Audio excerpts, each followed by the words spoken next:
시작하겠습니다. 세종로 국정포럼 목요 릴레이 특강 제25차입니다. 네, 시즌 1을 마무리하는 강의로요. 오늘 전창배 4차 산업위원장님의 인공지능이 바꾸는 미래 세상과 인간의 삶이라는 주제를 가지고 강의를 해주실 텐데요. 전창배 4차 산업위원장님은요. 한국인공지능윤리협회 이사장이십니다. 아이오넵 주식회사 대표이사시고요.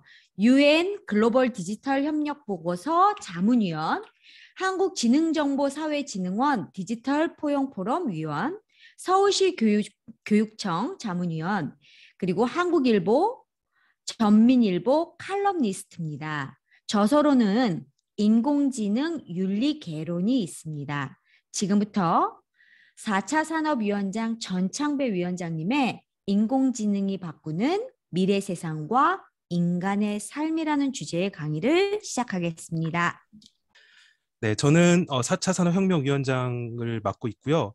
오늘은 이제 위원장님들과 같이 인공지능이 바꾸는 미래 세상과 인간의 삶이란 주제로 말씀을 나눠볼 건데, 지금 이제 뭐 4차 산업 시대가 도래했다, 인공지능 시대가 도래했다 이런 말 많이 들어보셨을 거예요. 근데 사실 우리가 와닿는 느낌은 크지가 않죠. 네, 인공지능 시대가 지금 왔는데 사실 뭐 딱히 정말 인공지능 시대에 온 건지 이렇게 피부에 와닿는 느낌은 별로 없어요. 그래서 정말 인공지능 시대가 온 건지 한번 말씀을 드려보고, 만약에 왔다면 이러한 인공지능 시대를 우리가 어떻게 준비하고 또 대응하고 또 어떻게 이러한 삶을 우리 인간이 같이 살아가야 될지, 이러한 인공지능 시대에 우리 인간은 어떤 삶을 살아야 될지에 대해서 한번 미력하나마 제 의견을 한번 말씀드려보는 그런 시간으로 진행을 해보도록 하겠습니다. 소개는 아까 잘 해주셔서 감사드리고요. 먼저 영상을 하나 먼저 보시겠습니다.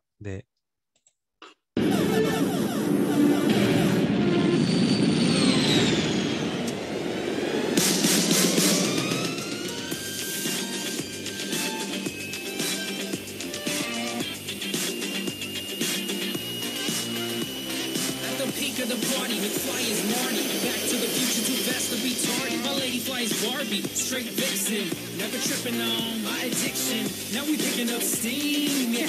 Got the lights on green, and we change gears for the scene. Cause SOH is the team, and I'm reaching top speed. Throwing looks like I'm Creed. Never late to the party, better watch me cause I'm always on time.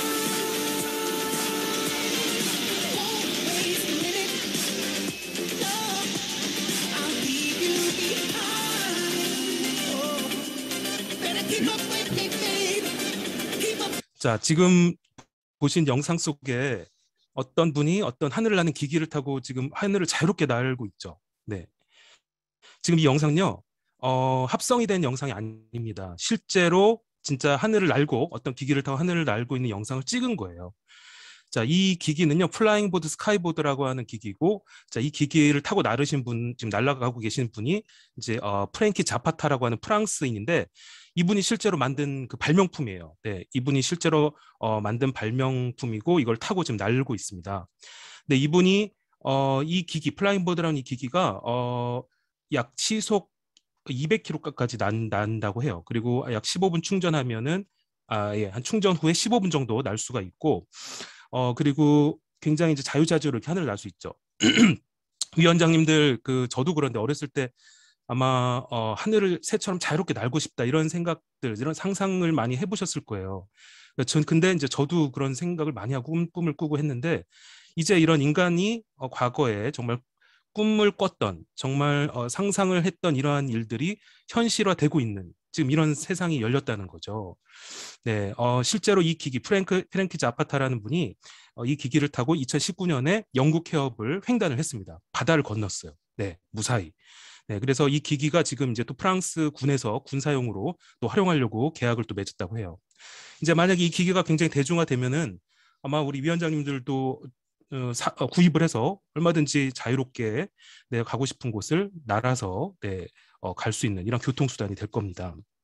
지금 이제 이러한 일들이 과거에 우리 인간이 꿈꿔왔던 일들, 정말 불가능하다고 생각했던 일들이 지금 현실화가 되고 있다는 거죠. 이 모두가 이제 기술의 힘인데 지금 이제 이러한 기술들이 굉장히 많은 새로운 신기술들이 지금 개발이 되고 나타나고 있잖아요. 네, 이제 그러한 이제 시대를 4차 산업혁명 시대라고 하고 이 4차 산업혁명 시대 핵심이 바로 네, 뭐죠?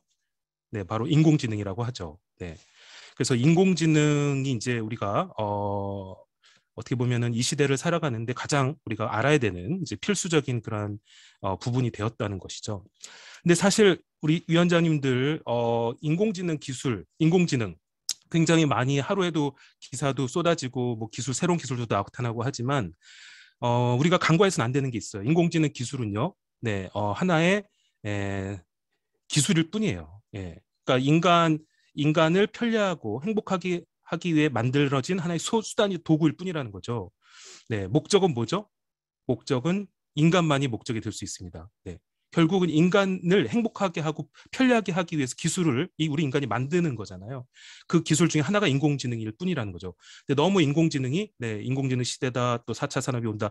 그래서 너무 인공 기술 자체만 강조되는 경향이 있는데 그렇지 않다라는 거죠. 기술의 목적은 결국은 인간이다. 네, 이 점을 꼭 알고 계셨으면 좋겠습니다. 그래서 이렇게 인공지능 기술이 사실 인간의 편익과 행복을 위해서 쓰여야 되는 것이죠. 실제로 지금 인간의 목숨을 지금 구하는 이런 사례들이 나타나고 있어요. 인공지능이.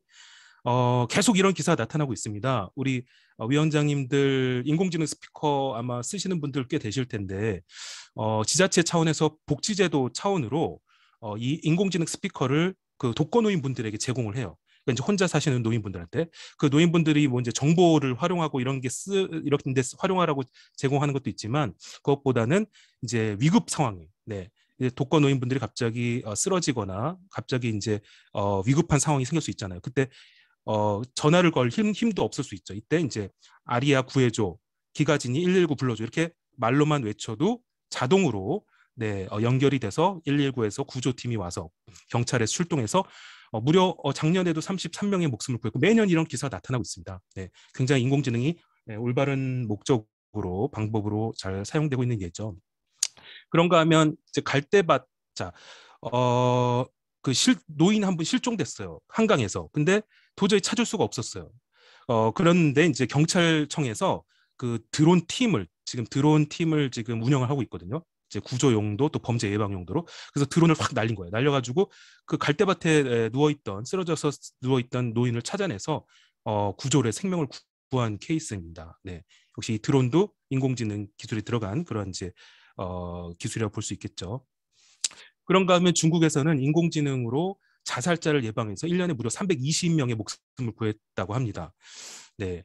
자, 중국에서는 인구가 하도 많다 보니까 또 자살자들도 많은데, 이 자살 징후자들이 SNS상에 자기가 이제 페이스북이나 인스타그램이나 블로그나 이런 데다가 자살하기 전에 글을 올린다는 거예요. 그래서 특히 이제 죽고 싶다, 뭐 살기 싫다, 뭐 자살하는 방법을 알려달라 이런 글들이 올라오면 실제로 이제 자살로 이어지는 경우가 많았다는 거죠. 그래서 이러한 사례들을 이제 통계를 내서 이제 인공지능이 학습을 시킨 거예요. 그래서 어떠한 문구들이 올라왔을 때 자살로 이어진 경우가 많았는지를 이제 척도로 이제 나눠가지고 일정 수준 이상의 이제 그 위험도가 이제 판별이 되면은 자동으로 그런 글이 올라왔을 때 인공지능이 구조팀에 경찰에 연락을 해서 1년에 무려 320명의 목숨을 구한 이런 케이스도 나타났습니다.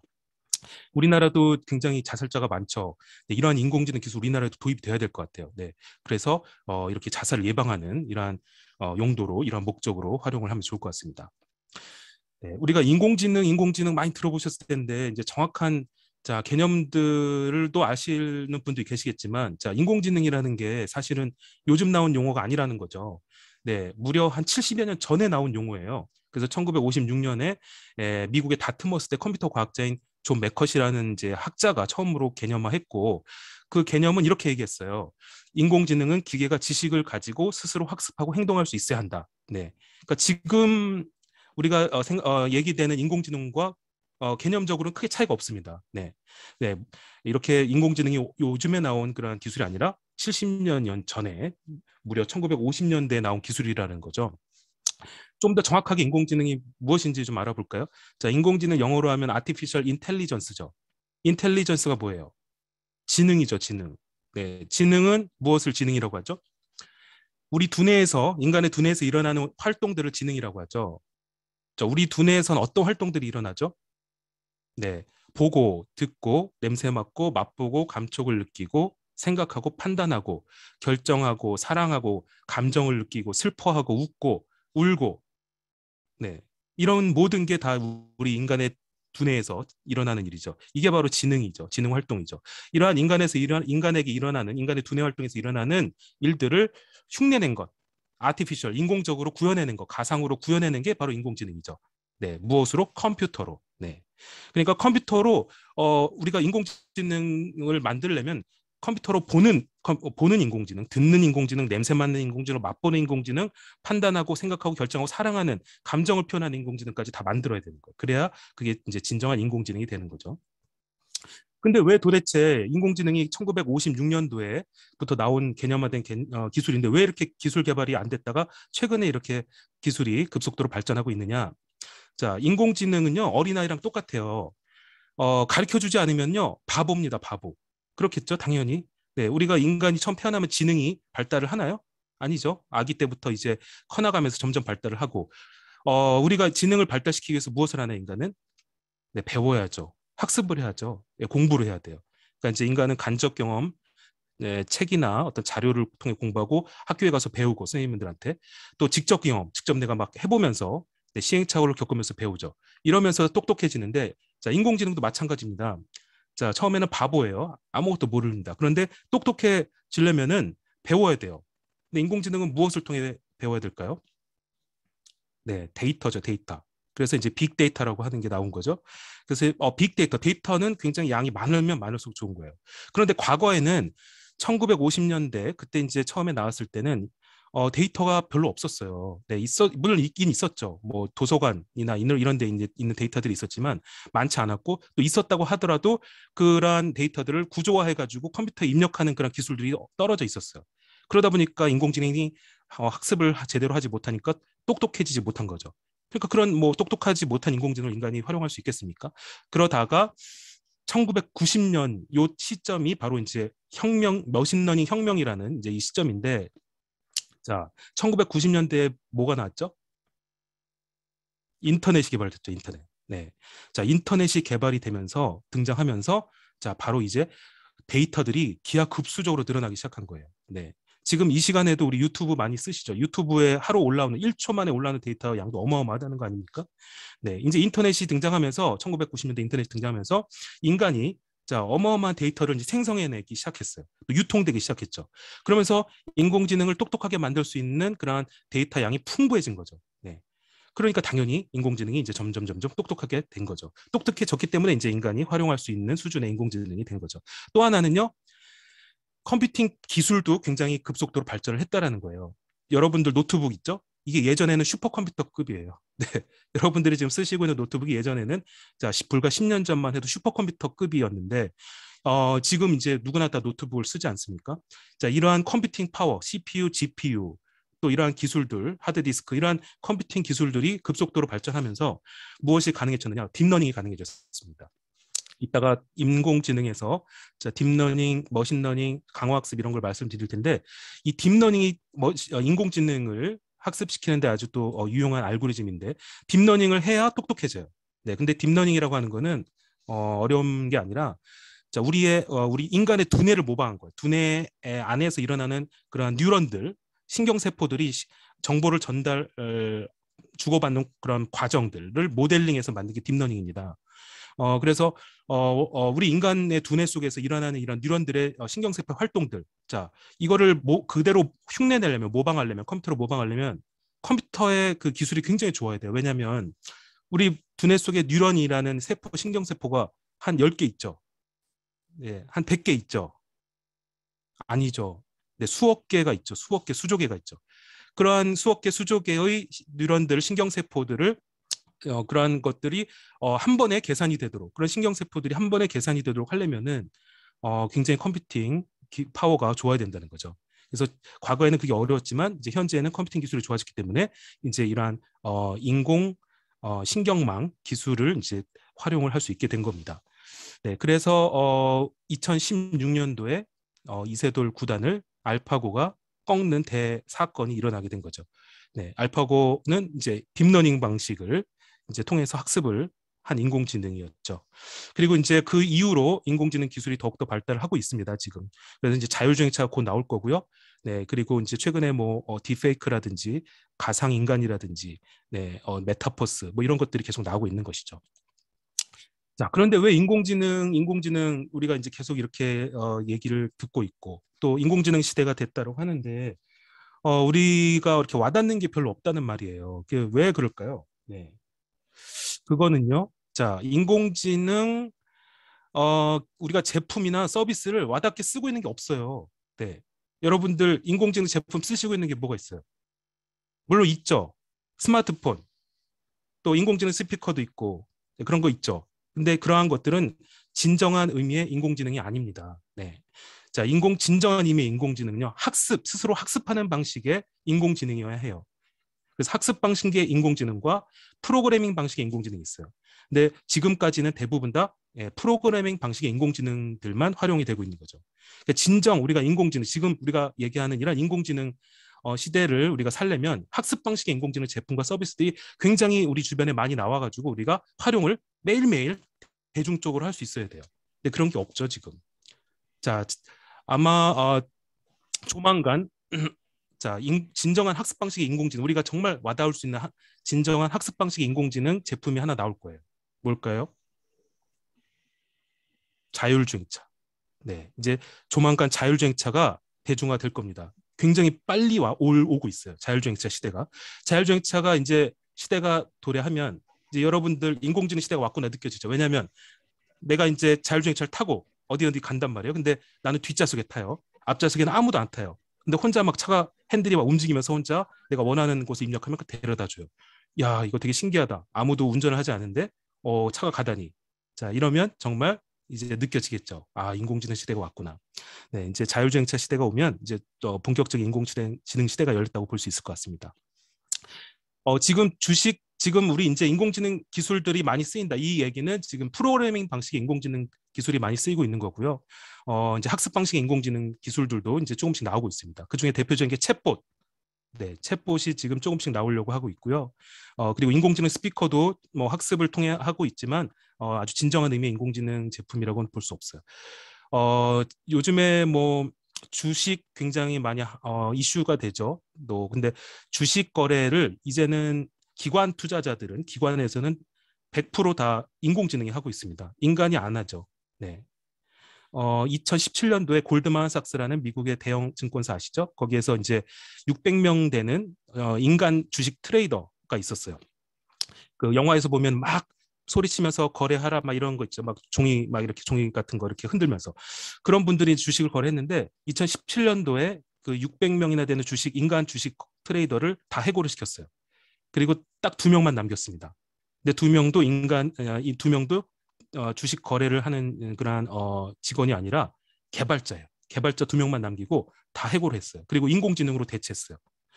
그래서 그러면 이제 만약 그러면 이제 매출이 떨어지느냐, 수익이 떨어질 것이냐 이렇게 걱정을 했는데 아니에요. 그 뒤로 추세를 봤더니 오히려 순이익이 2배 이상 늘어났다는 겁니다. 네. 그러니까 이제는요, 여러분들 개미 투자자가 기관 투자자를 이길 수가 없어요. 네, 인공지능이 거래를 하는데 어떻게 이기겠습니까? 인공지능은 초단타 매매라는 걸 할 수 있죠. 0.001초에도 계속 매매를 할 수 있는 거예요. 인간은 그렇게 못 하잖아요. 네. 그래서 저는 솔직히 주식 거래는 네, 좀 이제는 어렵지 않느냐, 인간이 이기기는 그렇게 생각하고 있습니다. 네, 인공지능은 우리가 이제 어떤 목적으로 쓰는 것이죠? 인공지능은 자, 어떠한 인간이 어떠한 일을 할 때 어떠한 결과를 알아맞혀라 예측하기 위해서 쓰는 거죠. 네. 그러니까 인공지능이 예측을 해줘야 돼요. 네. 그러니까 어떠한 결과를 내고 어떠한 목적을 가진 일을 할 때 인공지능을 활용하는 이유는 이제 인간이 예측하는 것은 굉장히 좀 확률적으로 떨어지잖아요. 네. 근데 인공지능은 굉장히 많은 데이터를 통해서 판단하고 네, 예측을 한다면 굉장히 정확하게 예측할 수 있는 거죠. 그래서 참고용으로 인간의 판단을 좀 보조하고 도와주는 그런 예측하는 용도로 인공지능을 많이 쓰는데 자, 그게 이제 인공지능의 본래 역할이라는 거죠. 네. 그러기 위해서 이제 인공지능을 똑똑하게 만들어야 되고 똑똑하게 만들기 위해서 이제 머신러닝이라는 걸 해야 되는 거죠. 머신러닝은 말 그대로 기계가 학습한다 이런 뜻입니다. 기계가 학습한다. 네. 그래서 반드시 이제 인공지능은 머신러닝을 해야 돼요. 그러지 않으면 진정한 의미의 인공지능이 아니에요. 네. 근데 머신러닝이 뭐냐? 여러분들 많이 들어보시긴 했을 텐데, 자, 그럼 기계가 학습하는 게 머신러닝이냐? 맞아요. 근데 그냥 기계가 학습하면 다 머신러닝인가요? 아니에요. 자, 기계가 학습을 하는데 무엇을 통해 학습을 해야 될까요? 네, 아까 말씀드린 것처럼 데이터를 통해서. 네, 데이터는 많으면 많을수록 좋다. 그래서 빅데이터를 통해서 학습을 하는 것이 자, 기계가 학습을 하는 것이 머신러닝이다? 아니에요. 네. 하나가 더 있습니다. 기계가 빅데이터를 통해서 학습을 하되 스스로 학습해야 돼요. 스스로. 네, 누가 시켜서 하면 안 돼요. 물론 처음에는 입력하는 자료는 인간이 주죠. 근데 그 이후로는 알아서 인공지능이 스스로 학습할 수 있어야 됩니다. 그래야 진정한 인공지능입니다. 인공지능일까요? 아니에요. 아직도 하나가 더 부족한데 뭐냐면 자, 머신러닝, 진정한 머신러닝이 되려면 기계가 빅데이터를 통해서 스스로 학습해서 그대로 멈춰 있으면 안 돼요. 스스로 성장까지 해야 됩니다. 네. 이게 무서운 거죠. 계속해서 스스로 학습해서 배워서 계속해서 성장해 나가야 돼요. 인공지능 끊임없이. 이게 진정한 머신러닝이에요. 네. 그래서 인공지능의 범주 안에 머신러닝이 들어가고요. 머신러닝 안에 딥러닝과 강학습이 들어갑니다. 네. 자, 딥러닝은 딥러닝, 심층 학습이라고 하죠. 네, 그리고 강학습이라는 거는 또 새로운 또 알고리즘인데 제가 또 말씀을 드리도록 하겠습니다. 자, 딥러닝, 머신러닝, 딥러닝 이런 말씀 많이 들어보시는데 차이가 있습니다. 네, 우리가 머신러닝, 딥러닝 이렇게 얘기를 하지만 이제 가장 큰 차이가 뭐냐 할 때는 머신러닝은 인공지능에게 이제 학습을 시키는데 데이터를 통해서 학습을 시키잖아요. 근데 이 데이터가 결과값이 있는 정답이 있는 데이터를 다 학습을 시켜요. 그래서 예를 들면 이제 강아지, 고양이 사진을 학습을 시킨다.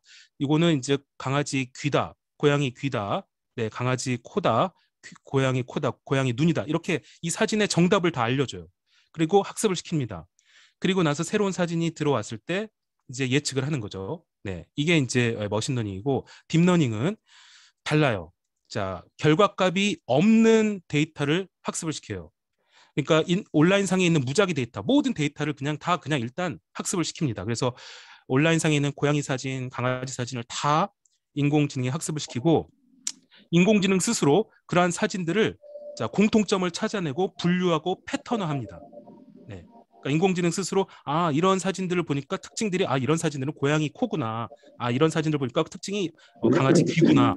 라고 스스로 분류하고 패턴하고 공통점을 찾아내요. 그리고서 이제 학습을 하는 거죠. 그리고 나서 이제 새로운 사진이 들어왔을 때 이거는 그러한 자료로 판단해 보니 고양이구나 강아지구나라고 예측하는 게 딥러닝이에요. 그리고 아까 말씀드린 것처럼 딥러닝은 인간의 두뇌에서 일어나는 뉴런 활동들 이걸 인공신경망이라고 하는데 이 인공신경망 알고리즘을 이제 활용한 것이 딥러닝이 되는 것이죠. 네. 근데 최근에 강화학습이라는 게 나왔습니다. 이제 강화학습이라는 것은요, 제가 지금까지 말씀드렸듯이 인공지능이 똑똑해지려면 데이터가 필요하다고 그랬는데 이 강화학습은 데이터가 필요가 없어요. 자, 그러면 어떻게 인공지능이 똑똑해지는 걸까요? 인간하고 똑같아요. 인간은 자, 자료를 통해서 배운다. 인간도 이제 책이나 자료나 이런 걸 통해서 배우죠. 이제 간접 경험을 통해 배우는 것도 있고 또 하나 어떤 걸 통해서 배우죠? 네, 직접 경험을 통해서 배우죠. 실제 해보면서 시행착오를 겪어가면서 경험을 통해서 내가 알게 되죠. 자, 이 강화학습이 바로 그런 거예요. 인간의 직접 경험을 통해서 배우는 거를 이제 흉내낸 겁니다. 그래서 데이터를 하나도 주지 않고 목표만 알려줘요. 인공지능에게. 그래서 인공지능한테 어떠한 목적을 알려주고 목적을 하라고 목표를 달성하라고 명령을 내리고 그 목표에 달성할수록 목표에 가까워질수록 점수를 줍니다. 물론 돈을 주는 게 아니라 이제 점수를 주는 거죠. 점수를 주고 이제 보상을 준다는 거죠. 보상을 주고 점수를 주고 그 점수가 누적된 점수가 최대치가 되도록 계속 시행하도록 하는 거죠. 그런 과정에서 이제 경험을 통해 학습하는 게 똑똑해지는 게 이제 강화학습이에요. 한번 예시를 한번 보시겠습니다.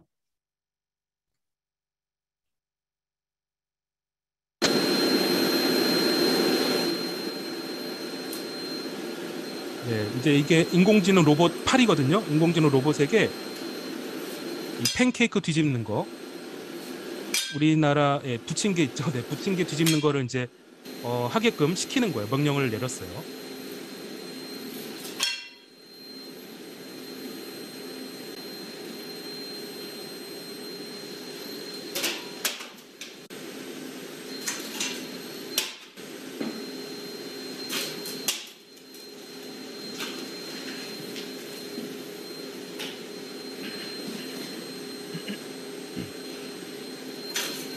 근데 이제 뭐 어이없이 실패하죠. 11번 했는데도 15번째. 네, 계속 실패합니다. 20번째. 네, 실패하죠.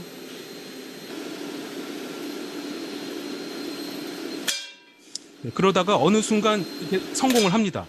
네, 이제 그동안 과거에 실패했던 경험들이 그냥 다 실패한 게 아니라 단순히 그 실패 속에서 배운 거예요. 아, 어떤 각도로 던지면 조금씩 각도가 오는구나, 이쪽으로 오는구나, 이런 걸 스스로가 이제 학습을 통해서 배워서 성공을 한 거죠.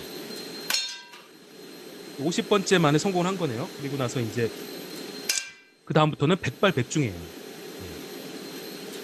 네. 그 다음부터는 이제 한 번도 실패하지 않습니다. 인간은 실수를 하죠. 하지만 인공지능은 실수를 하지 않아요. 네. 이게 이제 강화학습입니다. 네.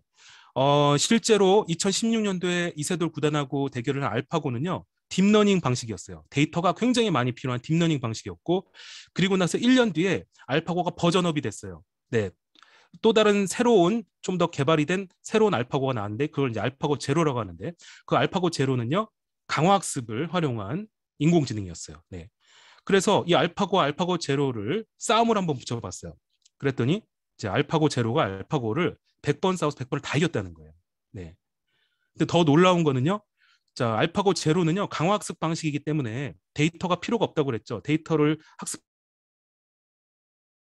필요가 없고, 통해서 이제 학습을 해야 되기 때문에 16만 개 기보를 학습을 해야 되고, 스스로 대국도 3천만 번을 해봐야 돼요. 그러니까 학습하는 기간도 한 7개월 걸렸어요. 엄청 오래 걸렸죠. 그런데 알파고 제로는 데이터를 통해 학습할 필요가 없으니까 데이터는 사실 필요가 없죠. 그리고 스스로 이제 한 500만 번 정도 스스로 학습을 해봤어요. 대국을 해봤죠.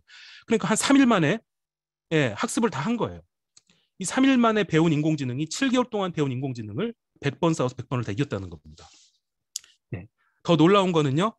자, 컴퓨팅 사양도 한번 볼까요? 알파고는요. 자, 컴퓨팅 사양을 고사양을 요구해요. 아까 인간의 뉴런들이 신호를 주고받는 이러한 인공신경망을 알고리즘을 쓰려면 컴퓨팅 파워가 되게 좋아야 된다고 말씀드렸죠. 그러니까 컴퓨팅 기술이 되게 좋아야 되는데, 파워가 좋아야 되는데, 알파고 제로는 자, 데이터를 활용하지 않아요. 딥러닝 방식이 아니기 때문에 컴퓨팅 파워가 별로 필요 없습니다. 여러분이 가지고 계신 노트북 정도만 있어도 아주 훌륭한 강화학습 방식의 인공지능을 만들 수 있다는 거예요. 네. 인공지능이 이제 대중화가 될 수 있는 아주 핵심 기술이 될 수 있는 게 바로 강화학습이라는 거죠. 네. 근데 여러분들 그러면 이제 머신러닝보다는 딥러닝이 좋고, 딥러닝보다는 강화학습 방식의 인공지능이 좋은 건 아니냐, 이렇게 말씀하실 수도 있지만 꼭 그렇지는 않습니다. 자, 우리가 인공지능이라는 거는 정말 많은 산업 영역에 또 시장 분야에 우리가 활용이 되는 거거든요.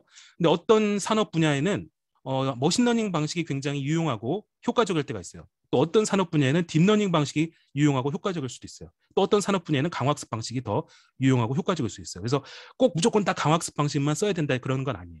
네, 각각에 맞는 그 영역별로, 산업별로, 그 분야별로 알맞는 방식의 인공지능 알고리즘을 활용하는 게 제일 좋다라는 거죠. 네. 어쨌든 지금 인공지능 알고리즘이 계속적으로 이렇게 진화하고 있습니다. 이렇게 진화하는 인공지능 기술들이 이제 반영이 된 사례들이 있습니다. 네, 사례들 하나하나 좀 말씀을 드리겠습니다.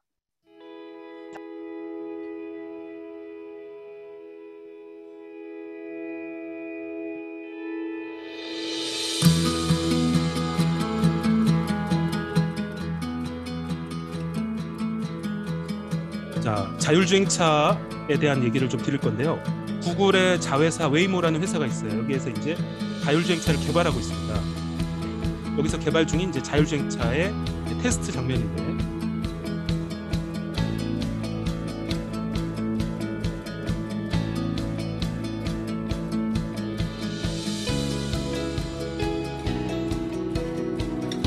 보시다시피 승객들이 뒤에 타고 있고요. 앞에는 아무런 운전자가 없죠. 핸들이 마음대로 이제 움직이면서 알아서 움직이면서 이제 뒤에는 이제 승객들이 타 있고 이제 보시면은 뭐 편하게 뭐 잡담도 하고 경치도 보고 이따가 보면 이제 핸드폰, 스마트폰도 하고 막 그럽니다.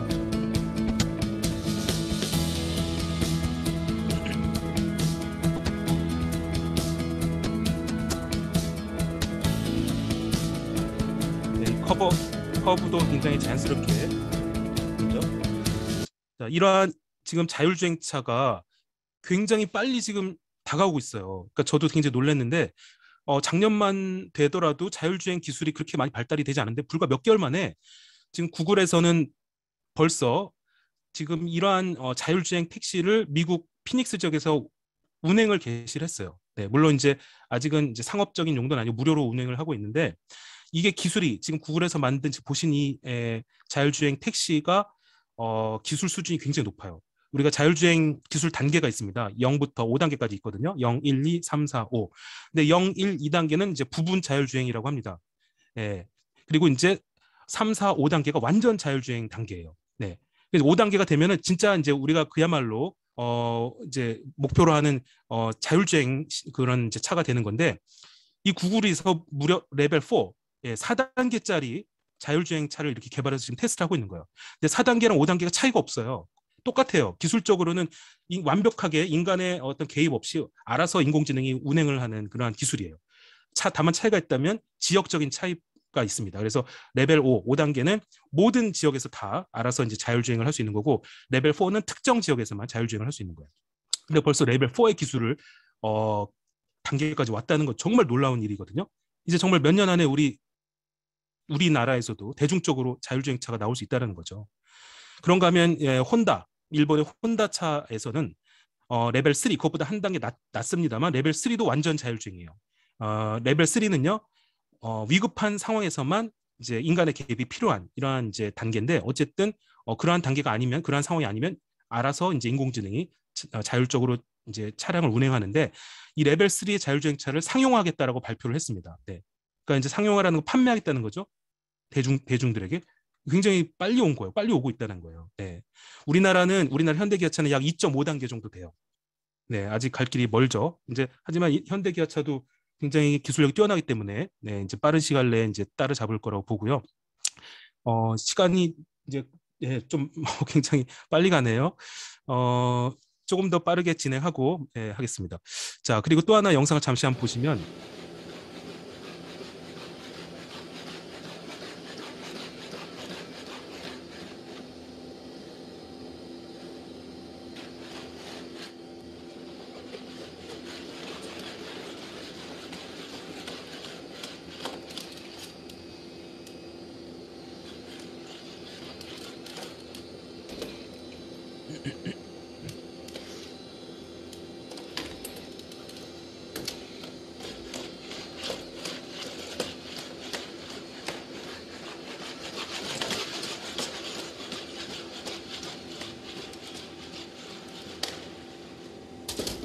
네, 지금 보신 이 로봇이죠? 예, 로봇 이제 개 형태, 강아지 형태의 로봇인데 이 로봇이 이제 유명한 스팟이라는 로봇개죠.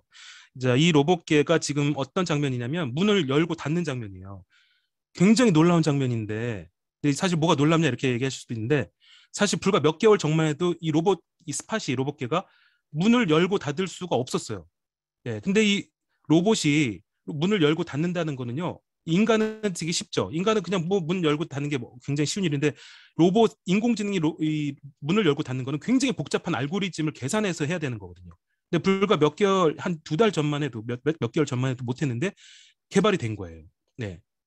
그래서 이제 로봇이 벌써 이제 문을 자유롭게 열고 닫을 수 있고 이제 이러한 기술 발전 속도면 정말 이제 머지않아 인간과 유사한 행동을 할 수 있는 모든 걸 다 따라할 수 있는 그런 로봇도 개발이 될 수 있다는 거죠. 이 로봇은 이제 보스턴 다이나믹스라는 이제 세계 최고의 로봇 기술력 가진 회사에서 만든 이제 로봇개인데요. 실제로 경찰서에서 이 로봇개가 활약을 하고 있습니다. 그래서 인간 경찰이 들어가서 좀 활동하기 어려운 위험 지역이라든지 위험 지역을 모니터링한다든지 또 폭탄 폭탄이 설치된 어떤 이런 위험 지역을 또 한번 들어가서 조사를 한다든지 이런 것들에 있어서는 로봇이 활용할 수가 굉장히 좋겠죠. 굉장히 또 이 놀라운 또 하나 사건이 있었죠, 작년에. 네. 이 로봇계 스팟을 만든 보스턴 다이나믹스라는 회사를요, 현대자동차, 우리나라 현대자동차에서 1조 원에 인수를 했어요, 작년 말에. 예. 기사 보신 분들 많으실 거예요. 근데 저는 이 기사를 보고 깜짝 놀랐습니다. 굉장히 정말 현대차의 아주 절묘한 타이밍 내린 결정이라고 생각을 했는데, 사실 이 회사는 아직 적자가 굉장히 많이 나는 회사예요. 적자가 매년 1,500억, 2,000억 이상씩 나는 회사인데 기술력 자체는 최고의 로봇 기술력 가진 회사거든요. 근데 이제 이 기술력을 이제 우리가 샀다라고 볼 수 있는 거죠. 우리 현대차가. 이 현대차가 로봇을 만들려고 샀겠어요?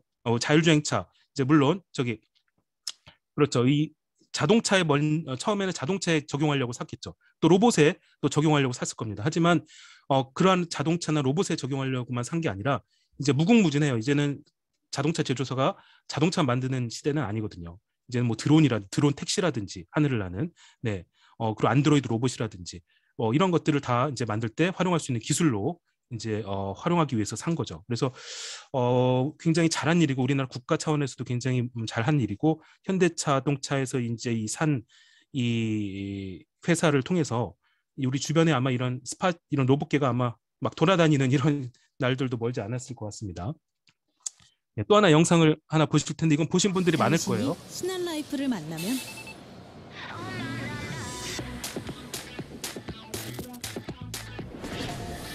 새롭고도 놀라운 라이프의 시작.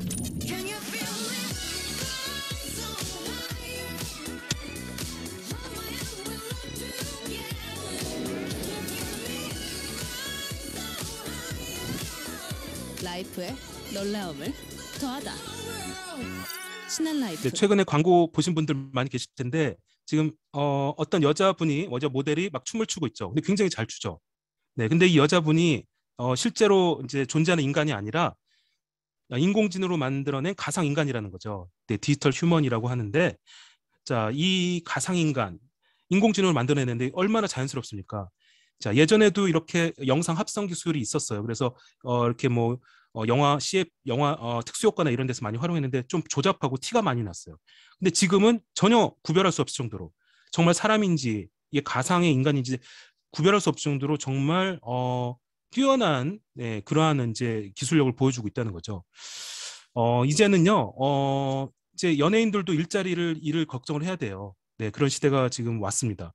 자, 이런 인공지능 모델들을 쓴다면 굉장히 많은 장점이 있지 않겠습니까? 네, 뭐 일단 인공지능 모델들은 사건 사고에서 자유롭죠. 네, 그러니까 이제 기업의 이미지가 그대로 잘 유지가 되겠죠. 만약에 이제 연예인들 사건 사고 일으키면 기업의 이미지가 훼손되잖아요. 그리고 가격도 저렴해요. 네, 연예인들 몇 억씩 받지만 뭐 이런 가상 인간 모델들은 네, 아주 저렴하게, 또 늙지도 않습니다. 네, 늙지도 않아요. 그리고 또 이 광고주가 해달라는 대로 다 해주죠. 기업 광고주가. 네. 그렇기 때문에 이제는 뭐 연예인들이 굳이 연예인 모델을 쓸 필요가 없어요. 이제 아마 더욱 더 늘어날 거예요, 아마. 네, 그래서 일자리 문제, 연예인들도 일자리 걱정을 해야 되는 시대가 왔어요. 당신이 네.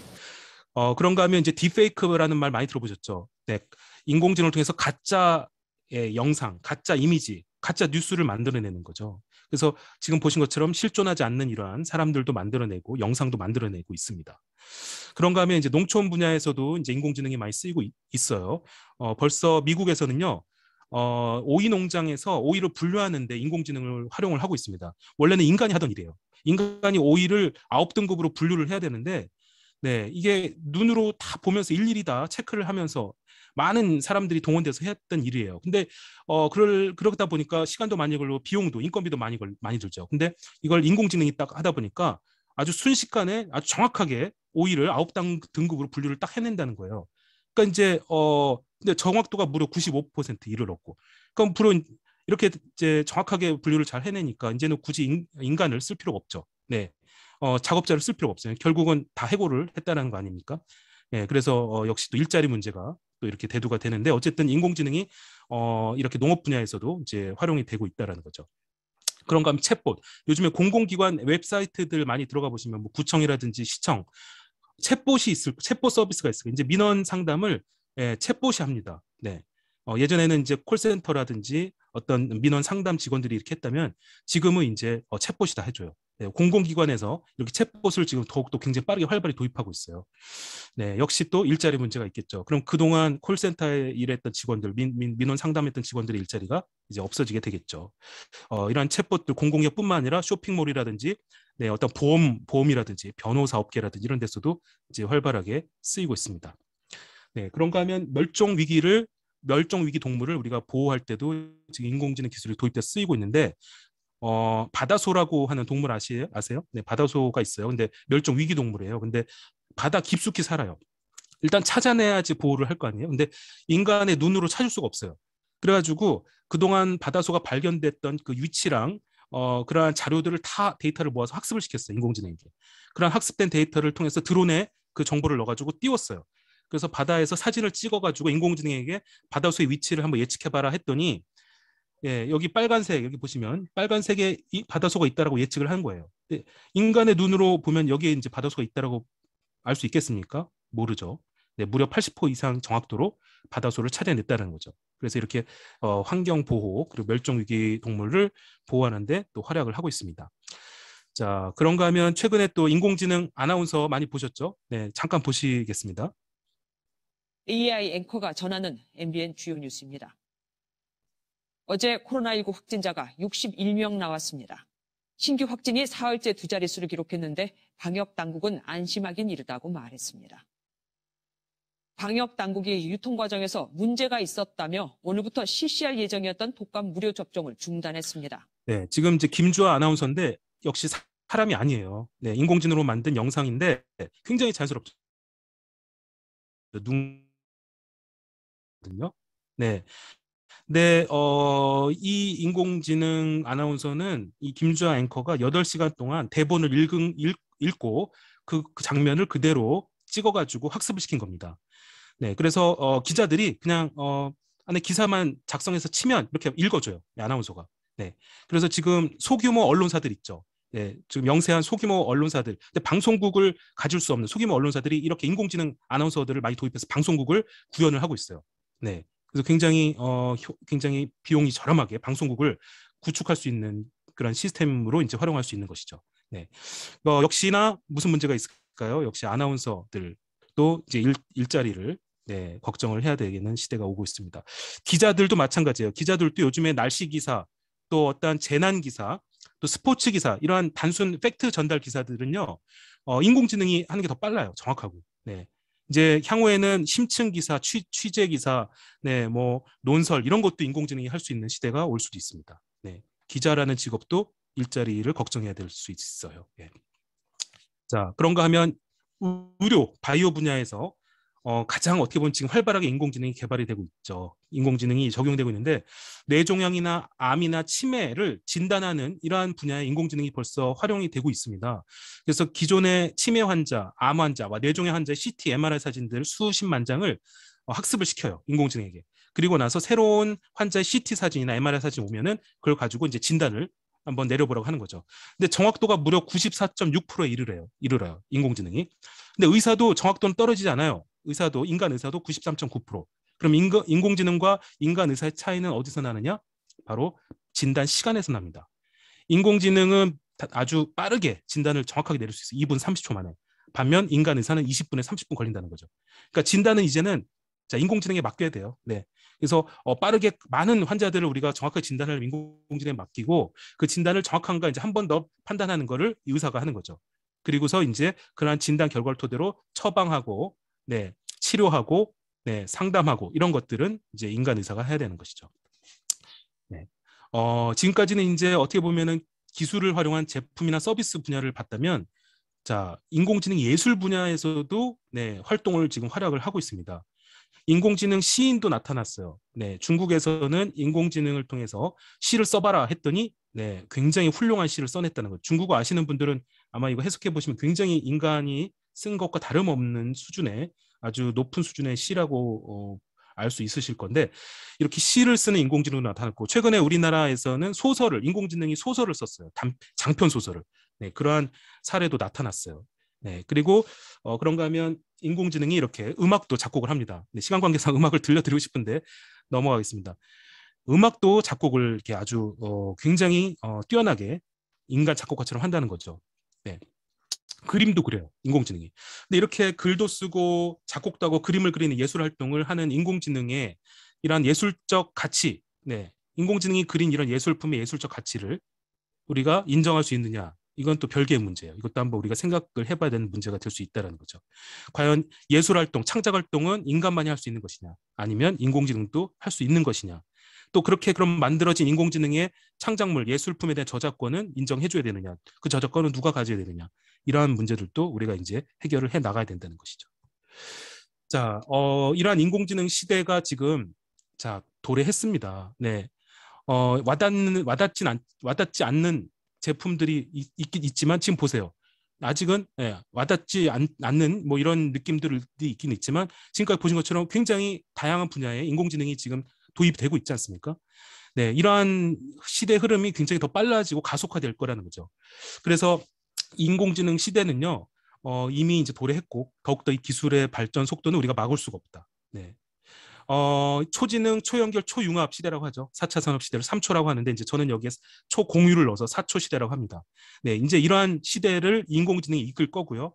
그리고 가장 중요한 것은 인공지능과 로봇이 이제 인간의 많은 노동력을 대체하게 돼요. 벌써 일자리 문제가 지금 생기고 있는데, 근데 굉장히 잘한다는 게 문제예요. 인공지능과 로봇이 인간을 대체해서 훨씬 잘한다는 거죠. 특히 노동 집약적이고 단순 업무 같은 거는 벌써부터 대체를 하고 있습니다.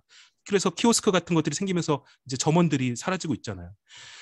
이렇게 이제 인공지능 로봇이 인간의 노동력을 대체하고 또 훨씬 잘하게 되면, 효율적으로 잘하게 되면, 결국은 우리 인간은 그런 일에는 이제 걱정을 할 필요가 없어요. 그리고 인공지능이 의식주 분야에 이제 굉장히 효율적으로 비용 절감을 하면서 효율적으로 생산성을 향상시킨다면은 이제 의식주 문제가 해결이 될 수가 있습니다. 네, 우리 인간이 이제 그동안 직업을 갖고 생계유지를 하기 위해서 돈을 벌고 직업을 갖지 않습니까? 근데 이제 인공지능과 로봇이 이런 인간의 의식주 문제를 해결해 준다면 인간은 굳이 직업을 갖고 돈을 벌 필요가 없는 세상이 될 수도 있다는 거죠. 네, 그러면 인간은 무엇을 하고 살아야 될까요? 네, 그냥 땡깡땡깡 놀아도 되겠지만, 네, 그럼 너무 재미없잖아요. 네, 무엇인가를 하고 살아야 될 텐데 아마 인간은요, 이제는 어려운 일들, 인간이 하기 힘든 일들은 다 인공지능 로봇에 맡기고 우리 인간은 정말 내가 진짜 하고 싶은 일, 잘하는 일, 하고 싶어하는 일만 하면서 살 수 있는 그런 꿈과 같은 이제 세상이 열릴 수도 있을 거라고 많은 전문가들이 얘기하고 있습니다. 그래서 우리는 이제 이런 준비를 해야 될 것 같아요. 이제 마지막 결론을 말씀드리고 마무리하겠는데요. 인공지능 시대가 도래했습니다. 그리고 엄청나게 빠른 속도로 지금 많은 기술들 또 그러한 제품 서비스들이 개발이 되고 있어요.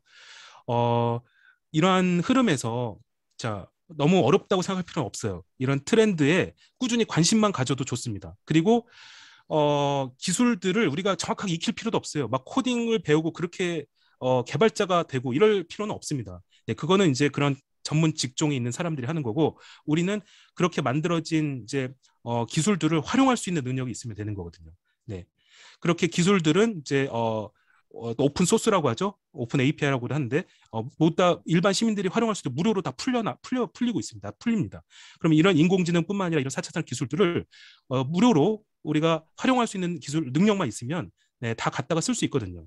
그러니까 활용을 해보고 자꾸 이용해봐야 돼요. 유튜브 같은 것도 많이들 해보시고 찍어보시고 채널도 운영해보시고 영상도 편집해보시고 인스타그램, 페이스북 이런 것도 해보셔야 돼요. 네, 블로그도 만들어서 운영해보고 홈페이지 같은 거는 간단한 홈페이지 같은 거 만들 수 있어야 돼요. 네, 포토샵도 하실 수 있어야 되고. 그래서 박승주 이사장님이 강조하시는 이 스마트 워킹, 스마트폰 활용 교육 이런 게 굉장히 중요한 거죠, 사실은. 네.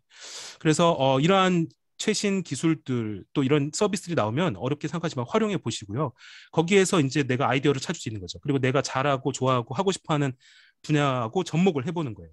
네, 그렇게 접목을 했을 때 거기에서 새로운 시장이 열릴 수도 있고 또 새로운 직업이 또 창출이 될 수도 있는 것이죠. 네, 그래서 어렵게 생각하지 마시고요. 이제는 인공지능 시대, 4차 산업혁명 시대는 이제 직업을요, 이제 두세 개, 막 다수의 직업을 갖고 살아야 되는 그런 시대가 되지 않겠습니까? 그리고 이제 한 번 이상은 창업을 해야 돼요. 네. 그렇기 때문에 이러한 우리 계속 인간에게 편리하고 좋은 기술들을 그대로 흘려보내지 마시고 이용해야 돼요. 활용해야 됩니다. 네. 그 기술 속에서 새로운 일들을 여러분들이 해나갈 수 있는 그러한 기회가 열린다고 생각을 하고요. 자, 오늘 조금 장시간이 됐는데 이제 인공지능 시대는 이제 거스를 수가 없는 대세가 됐습니다. 그렇기 때문에 빨리 이 인공지능 시대에 적응하고, 네, 그리고 빨리 우리가 오늘 교육 같은 이런 자리를 통해서 많이 활용을 하시려는 그런 노력들을 하시면 물론 다른 사람보다 더 앞서 나가기도 하겠지만 이러한 인공지능 또 로봇 이런 기술들을 편리하고 행복하게 활용하면서 네, 보다 삶을 영위하고 윤택하게 만들 수 있는 굉장히 큰 도움이 되실 것 같습니다. 아무쪼록 오늘 좀 제가 말씀드린 내용들이 우리 위원장님들의 삶과 직업 하시는 일에 좀이라도 도움이 되었으면 좋겠습니다. 네, 감사합니다.